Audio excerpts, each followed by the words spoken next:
হলো স্বামীর সাথে 1 বছর কোনো যোগাযোগ নাই, তাদের দুজনের মধ্যে কোনো ধরনের সম্পর্ক নাই। এখন স্ত্রী যদি আবার বিয়ে করতে চায় তাহলে স্বামীকে ডিভোর্স দেওয়ার পর স্ত্রীর কি ইদ্যত পালন করতে হবে? উত্তর হলো হ্যাঁ, অবশ্যই ইদ্যত পালন করতে হবে।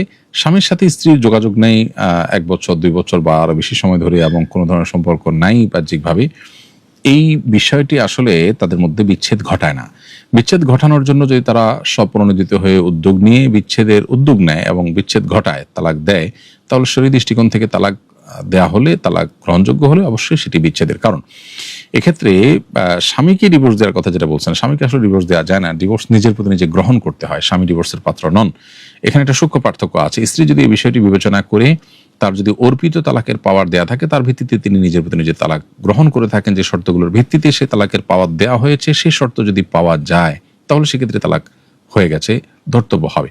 সেক্ষেত্রে তালাক হওয়ার পর ইদ্যত অবশ্যই পালন করতে হবে। ইদ্যত পালন করার আগেই অন্যত্র স্ত্রীর জন্য বিবাহ বন্ধনে আবদ্ধ হওয়া জায়েজ হবে না। ইদ্যত হলো, যদি তিনি গর্ভবতী হয়ে থাকেন তাহলে গর্ভ খালাস করার আগ পর্যন্ত তার ইদ্যত থাকবে, আর গর্ভবতী না হলে তার ইদ্যত হবে 3টি মাসিক পার হওয়া।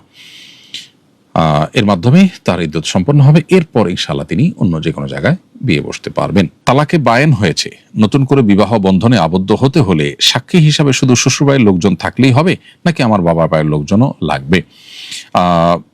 স্বামী স্ত্রীর মধ্যকার তালাকের মাধ্যমে যদি সম্পর্ক ছিন্ন হয়ে যায় এবং পুনরায় বিবাহের মাধ্যমে আবদ্ধ হওয়ার সুযোগ যদি থাকে, যেমন 3 তালাক যদি না হয়ে থাকে, তাহলে সেক্ষেত্রে বিচ্ছেদের পর পুনরায় বায়ান, তালাকে বায়ান বলতে যে তালাকের ফলে বিচ্ছেদ হয়ে গেছে ইতিমধ্যে, ধরুন 1 তালাক দিয়ে আপনি 3 মাস 4 মাস 6 মাস অপেক্ষা করেছেন, তাতে বিচ্ছেদ হয়ে গেছে। এছাড়া আরো বিভিন্ন পদ্ধতিতে যে বিচ্ছেদ চূড়ান্ত হয়ে যেতে পারে। বিচ্ছেদ চূড়ান্ত হওয়ার পর যদি পুনরায় তারা বিবাহ বন্ধনে আবদ্ধ করতে চান, 3 তালাক যদি না হয়ে থাকে, তাহলে সেটা করার সুযোগ তো আছে। এখন এই বিয়েতে মূলত একজন পুরুষ এবং 2জন মহিলা, কিংবা 2জন পুরুষ, হয় 2জন পুরুষ আর না হলে 1জন পুরুষ 2জন মহিলা সাক্ষী হিসাবে থাকতে হবে। এটা আপনার পক্ষের লোক হবে না শ্বশুরবাড়ির পক্ষের লোক হবে, এটা কোনো গুরুত্বপূর্ণ বিষয় নয়। যে কোনো পক্ষের লোক হলেই সাক্ষী হিসাবে যথেষ্ট হবে ইনশাআল্লাহ তাআলা। সাক্ষীর যে শর্ত আছে, যেমন প্রাপ্তবয়স্ক হওয়া, অন্যান্য বিষয় আছে, সেগুলো থাকলেই চলবে।